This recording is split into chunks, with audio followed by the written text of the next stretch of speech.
Mesdames, Messieurs, bonsoir et merci de nous rejoindre. Bienvenue à cette dernière édition des formations dont voici les titres. La route a encore endeuillé des familles ce matin au niveau du PK0, non loin du géant CK2, ici à Libreville. Une Mercedes A à vive allure percuté violemment un véhicule, occasionnant ainsi la mort des 5 occupants de cette voiture. Vous le verrez dans ce journal. Et puis, le lancement des travaux de réhabilitation des routes de la zone industrielle de Port-Gentil, une cure de jouvence qui découle de la volonté du directeur général de l'OPRAG, celle de répondre favorablement aux doléances faites par les usagers et les partenaires économiques du port de la capitale économique du Gabon. Vous le verrez donc dans cette dernière édition d'information. Je vous l'annonçais en titre, grave accident de circulation survenu au petit matin ce dimanche 2 juin au niveau du géant CK2 situé au PK0. C'est dans le 3e arrondissement de la commune de Libreville. Un véhicule de marque Mercedes serait à l'origine de ce drame qui vient d'endeuiller plusieurs familles. On en parle avec nos reporters Césarine Andem. 4 morts. 2 blessés graves et des dégâts matériels innombrables, c'est le bilan provisoire de cet accident de circulation. Un drame survenu au niveau du géant CK2, plus précisément au PK0, aux environs de 4 heures du matin. Un véhicule de marque Mercedes a percuté et déchiré cette Toyota Corolla stationnée. Selon les riverains rencontrés sur place, l'excès de vitesse pourrait être à l'origine de cette tragédie qui laisse plusieurs familles endeuillées. Et ce sont des frères et des sœurs qui ont prié à la mosquée 102. On a fait la prière jusqu'à 4 heures du matin. Et après, ces derniers sont rentrés chez eux. Et quelques minutes après, on nous fait appel qu'il y a eu un accident qui s'est passé sur la route. On est arrivé sur le terrain, on a trouvé nos frères, ils étaient déjà couchés. Et nous sommes musulmans, moi je suis gabonaise. Et dans l'islam, on nous dit nous sommes une seule personne. L'islam n'a pas de nationalité. Quand un musulman est touché, c'est tous les musulmans qui sont touchés. Suite à cet incident, le procureur de la République, Olivier Nzaou, s'est rendu sur les lieux pour une enquête judiciaire. Cet énième accident vient une fois de plus interpeller les automobilistes au respect du code de la route et à plus de vigilance lorsqu'ils sont à bord de leur véhicule.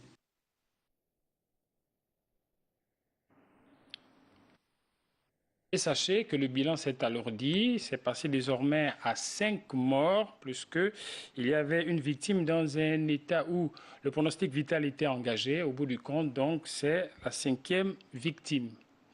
Les routes de la zone industrielle de Port-Gentil en état de dégradation avancée, je vous l'annonçais en titre, une situation préoccupante pour les usagers et les partenaires économiques de l'OPRAG. Face à cette réalité, le directeur général de l'Office des ports et rades du Gabon a procédé ce week-end au lancement des travaux de réhabilitation de ces axes routiers, avec pour objectif l'amélioration de la sécurité dans le cheminement des marchandises vers le port. On fait le point dans ce reportage d'où les images portent la signature de Victor Moudunga.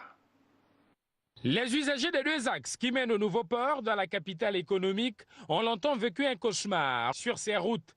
Un casse-tête qui prendra désormais fin dû au lancement des travaux de réhabilitation menés par Landry-Régis Lacruche-Lelabou, directeur général de l'OPRAG, qui, à travers cet acte, concrétise une promesse faite dès sa prise de fonction en février dernier, à la tête de l'autorité portuaire du Gabon. En réhabilitant cette route, nous allons améliorer la sécurité de l'acheminement des biens dans le port, mais également leur sortie vers la ville et mettre à la disposition du port un instrument qui permettra d'optimiser son domaine portuaire. Une décision salutaire à plus d'un titre, d'autant que le nouveau port regorge en son sein la quasi-totalité des grandes entreprises pétrolières. Ici, pour circuler, il faut faire montre d'ingéniosité, car la voie est parsemée des nids de poules et des crevasses. Sokoba, l'une des entreprises adjudicataires, s'engage à restaurer ce tronçon en tenant compte des délais requis. Nous allons commencer déjà par assainir le chantier, dans un premier temps, parce qu'il y a beaucoup d'eau, comme vous pouvez le constater. Ensuite, nous allons démarrer les terrassements de la voirie, sur une épaisseur de un peu plus de 50 cm. Pour le Prague, le respect des normes reste indéniablement une préoccupation majeure. Nous allons tout faire pour que ça soit réalisé dans les normes. Et je crois que le cahier de charge est là. On va suivre exactement ce qu'on a discuté avec la société et ils en feront dans ces délais-là. La route du nouveau port vient de démarrer son lifting. Une réhabilitation qui cadre avec la vision stratégique du patron de l'OPRAG, celle de redorer l'image de l'autorité portuaire auprès de ses partenaires économiques et des populations port-gentillaises. À Libreville, les populations de l'axe échangeur Nzengayon, Carrefour GP, éprouvent d'énormes difficultés pour vaquer à leurs occupations quotidiennes. C'est là à cause du mauvais état de la route. Le constat est fait ici par nos reporters Georges Kombila et Francis Ngomo. Nous sommes en Nzengayon, sur le linéaire du fer rouge et Carrefour GP, dans le 6e arrondissement de la commune de Libreville. Difficile d'y croire, mais il y a quelques années, ce tronçon était un long ruban de bitume lisse et plat qui facilitait la fluidité de la circulation des automobilistes. Aujourd'hui, la situation devient chaotique. On demande que l'État s'occupe de ça parce que la route est vraiment dégradée, quoi. Ça me fait du bien, mais je veux que les enfants ils arrangent bien là. Non, ça ne fait pas plaisir. Quand on voit les jeunes enfants essayer de faire le travail que l'État devait faire, bon ben, qu'est-ce que vous voulez, le pays est comme vous le voyez. Il est 16h30. Le trafic connaît déjà une forte densité. Les véhicules roulent à pas feutrés afin d'éviter les crevasses qui abîment quotidiennement leurs amortisseurs, malgré les efforts déployés par ces jeunes volontaires, lesquels se sont érigés en collectif HTT pour boucher ces nids de poules. Nous, si on s'est lancé dans cette activité-là, c'est parce qu'au début, d'abord, nous avons constaté qu'il y avait trop de trous dans la capitale.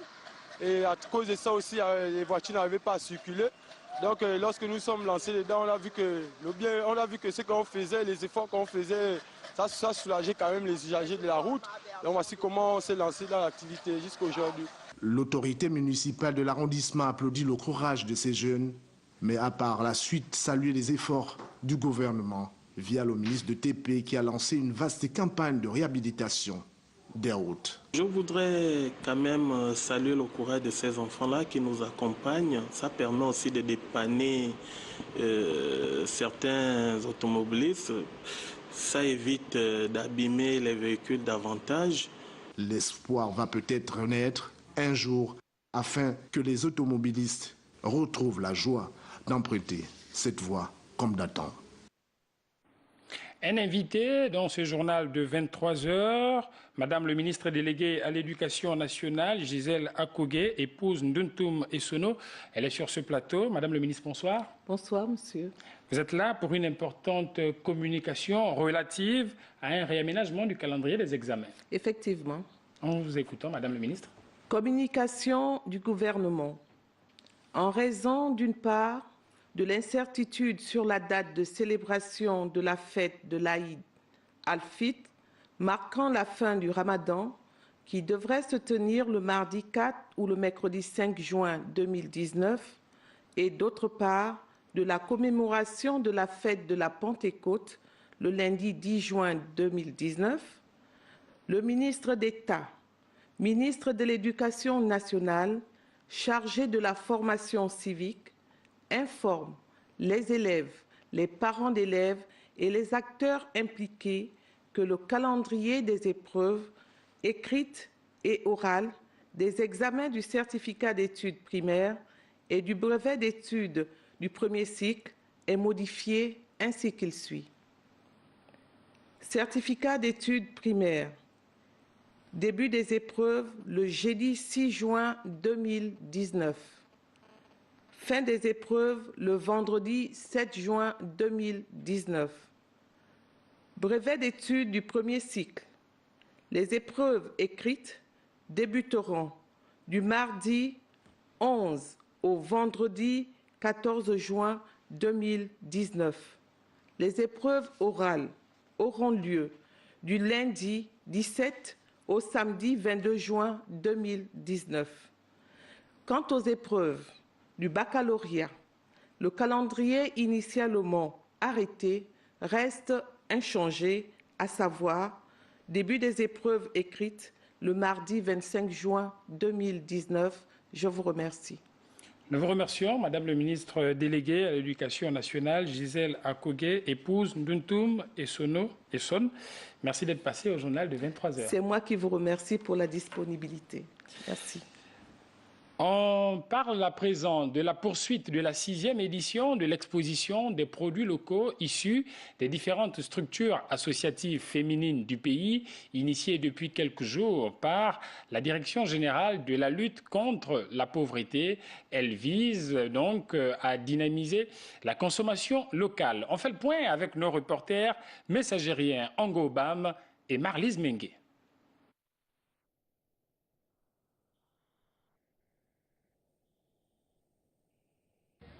L'exposition à Libreville des produits transformés localement issus des différentes structures associatives, ici à sa 6e édition, organisée par la Direction générale de la lutte contre la pauvreté, permet de mettre en exergue la consommation locale dans un pays fortement dépendant de l'importation. Cette 6e édition, elle a l'avantage de voir que nos femmes ont mûri.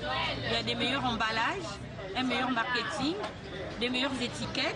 Et ceci est le fruit de tout un travail que la Direction générale abat auprès des associations. Elles ont des idées et nous les accompagnons pour mieux vendre leurs produits et pour vraiment que le Made in Gabon soit une réalité. L'engouement constaté pour la circonstance en matière de restauration, d'agroalimentaire et du cosmétique démontre l'intérêt sans cesse croissant du public à cette production. Il ne faut pas que les gens se disent parce qu'on sort en boulot, les prix sont charmants. Les prix commencent de 1000 francs maxi, je veux dire même. Du côté du textile, maxi c'est 35 000, je crois bien. 35 000 et malgré les prix qui sont bas et la qualité y est. Vous avez une large variété de produits issus de l'agriculture qui sont proposés par nos mamans sur l'exposition. Une exposition censée donner une place de choix non seulement à la lutte contre la pauvreté, mais également à la modernisation des mœurs autochtones.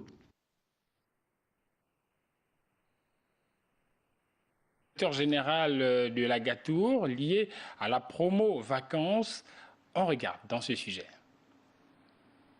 La promo vacances 2019 sur le plan promotionnel s'est achevée ce jour sur l'esplanade de Mbolo, mais la promo continue jusqu'au 8 septembre 2019.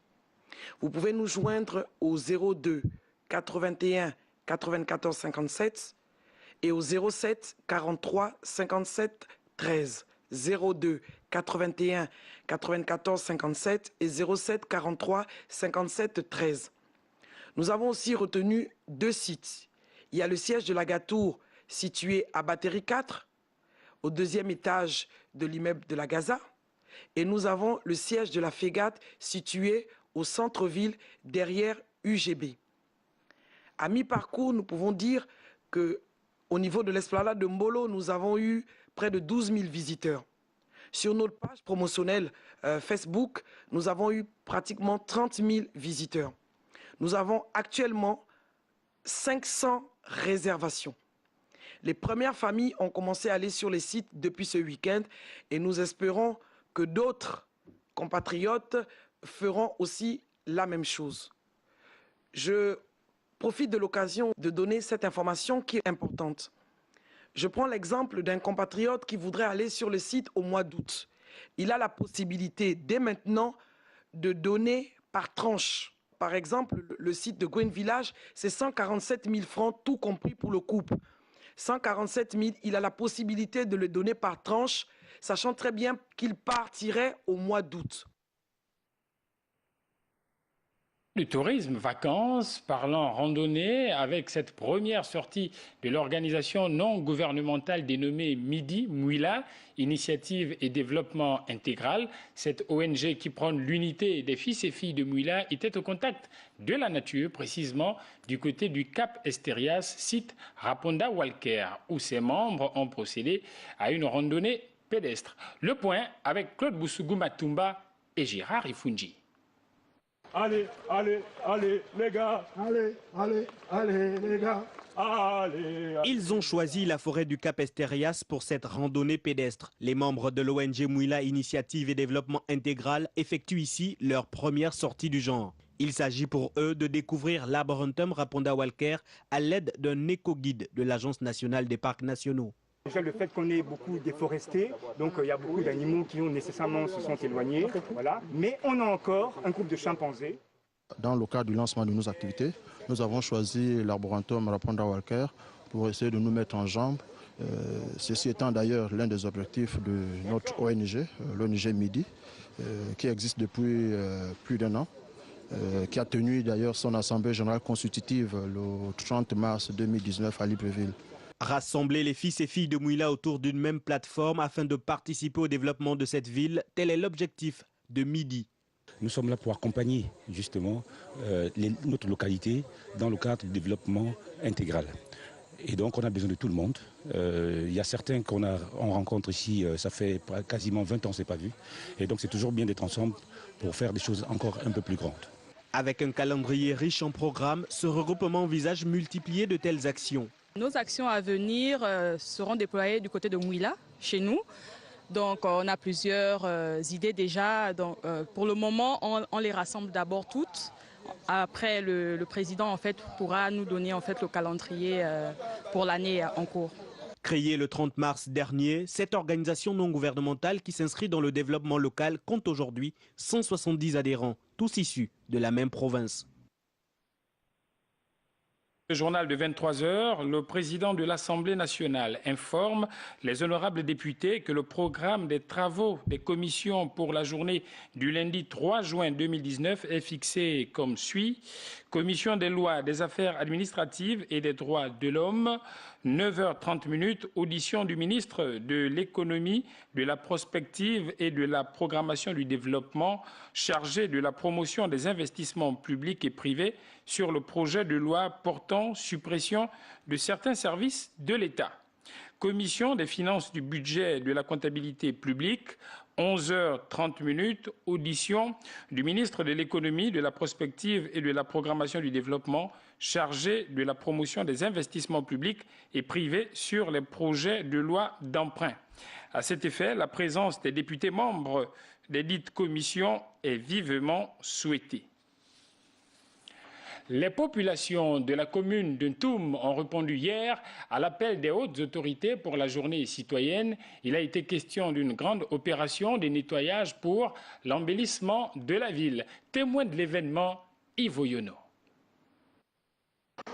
Ntoum fait peau neuve à l'occasion d'une vaste opération de propreté initiée par les cadres, fils et filles de la localité.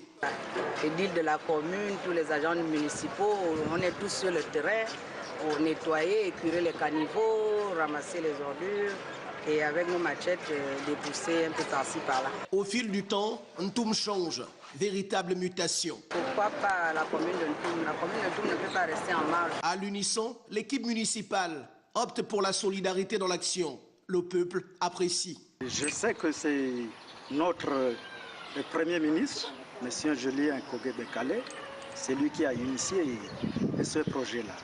Nous tenons et il tient à ce que Ntoum se démarque, que Ntoum soit une ville très propre. Pelle, machette, débroussailleuse et râteaux contribuent au grand nettoyage de la ville de Ntoum. C'est une satisfaction de tous les maires que nous soyons là, que nous nous retrouvions. Du côté de l'hôpital de la ville de Ntoum, il est question de dératisation. Car la santé, ce n'est pas une affaire de politique. La santé, c'est une affaire de tout le monde. L'équipe municipale compte étendre cette action dans les arrondissements aussi. Ça nous a permis aussi de communier avec les populations. Le maire de Ntoum en fait l'une de ses priorités. Je suis en train de prendre un arrêté qui fera en sorte que toutes les populations de la commune de Ntoum s'arriment sur la nécessité de faire en sorte qu'il y ait un environnement sain.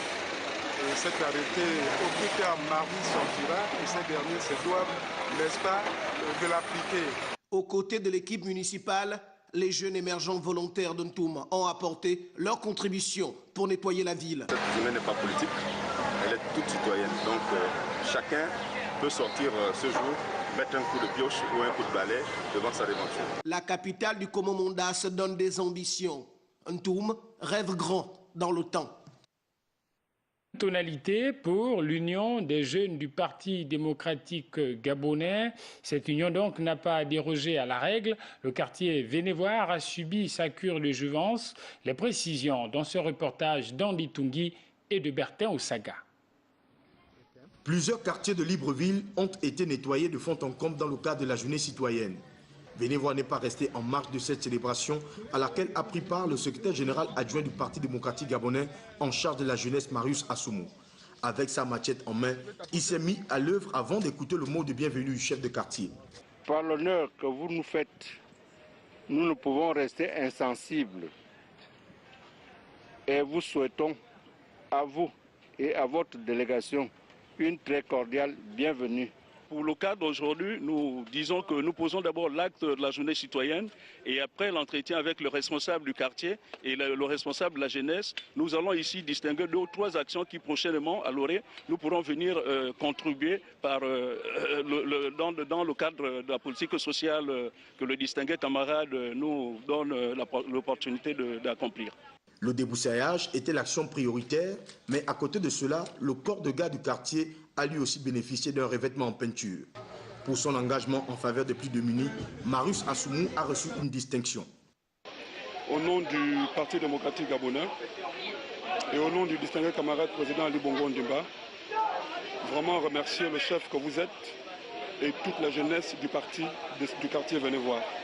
C'est une marque importante de considération et les engagements que nous avons pris, nous allons les honorer dans ce quartier-là. Vraiment, encore merci beaucoup. Marius Assoumou a profité de cette journée pour effectuer des visites de proximité auprès des familles ayant été victimes des dégâts causés par les dernières intempéries qui s'étaient abattues sur la capitale. On parle éducation à présent avec les journées scientifiques organisées au CS Léomba 2 en vue de préparer les examens de fin d'année et une initiative du secrétaire général adjoint du Parti démocratique gabonais chargé de la jeunesse. On fait le point avec nos reporters Betty Andjembe et Alexandre Kogué.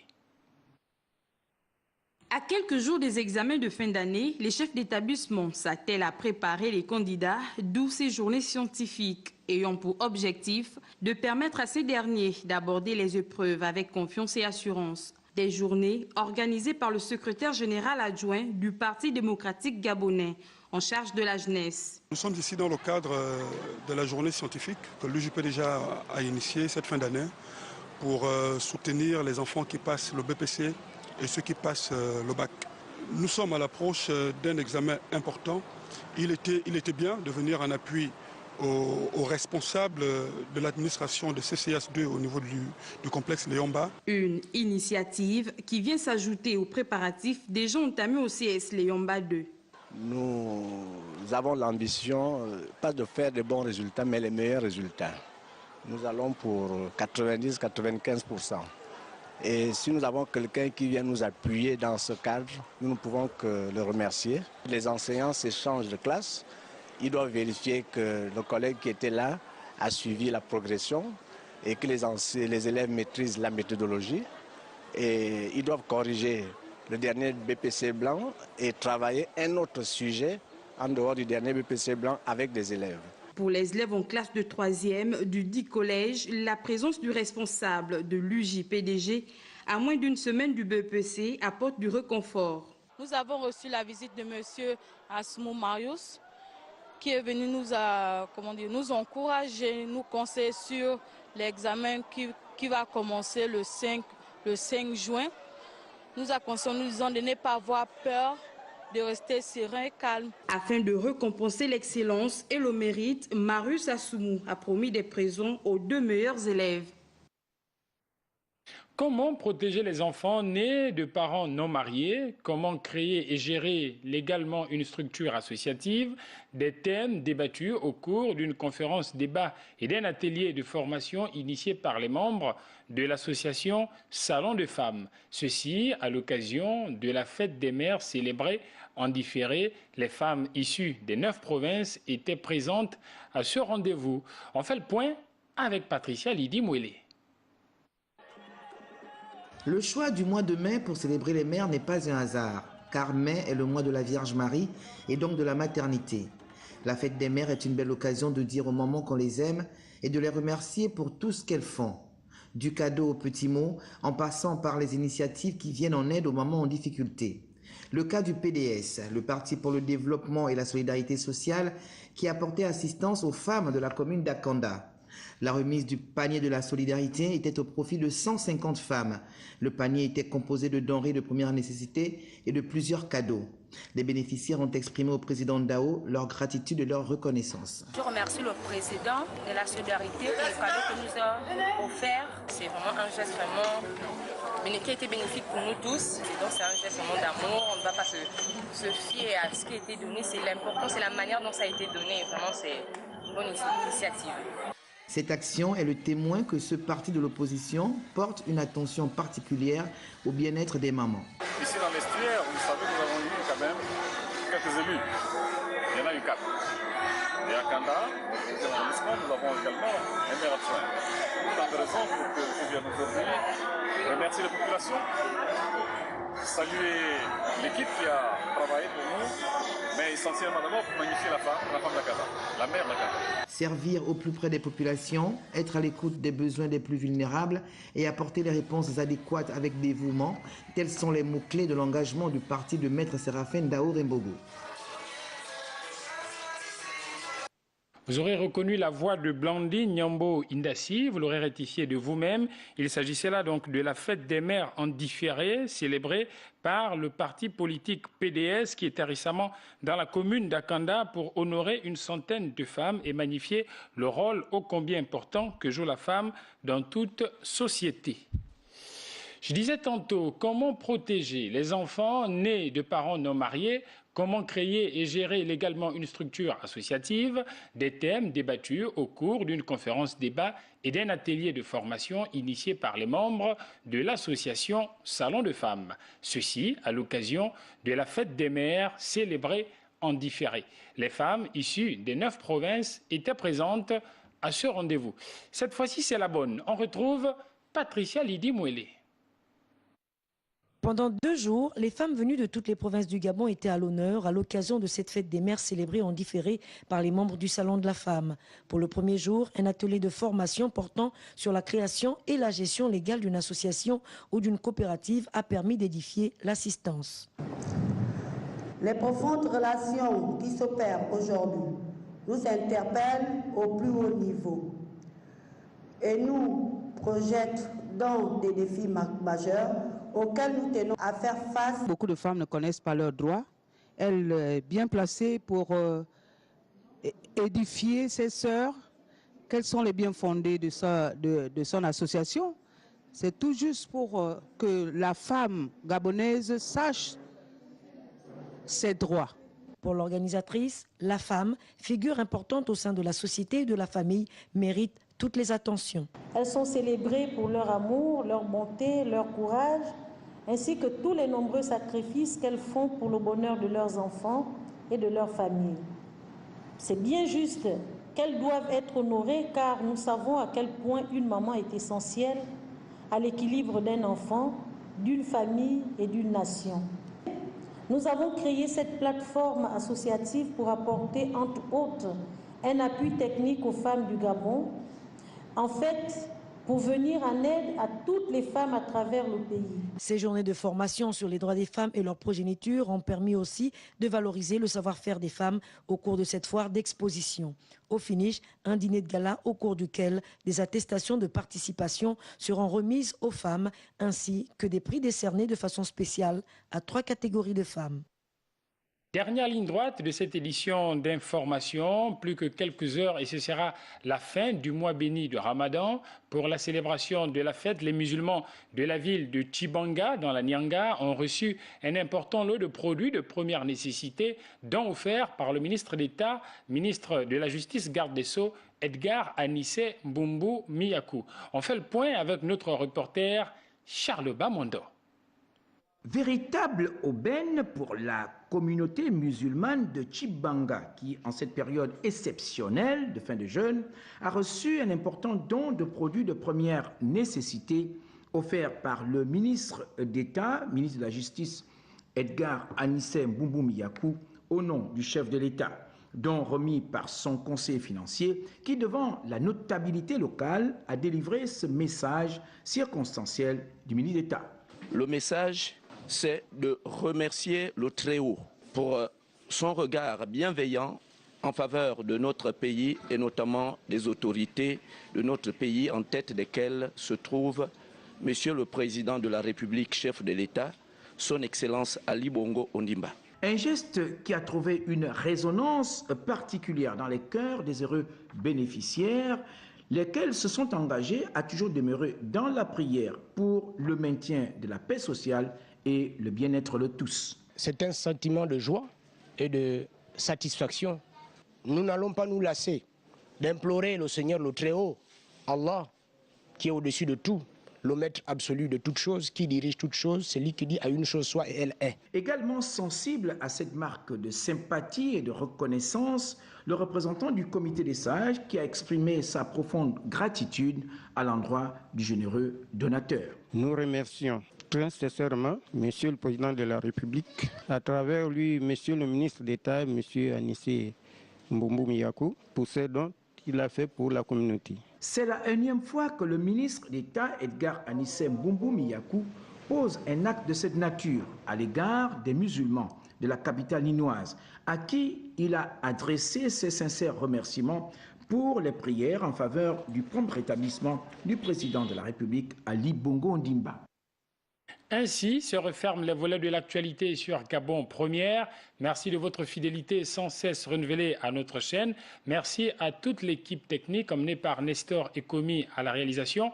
On se donne rendez-vous très prochainement sur cette antenne. Excellente nuit à tous. Bonsoir.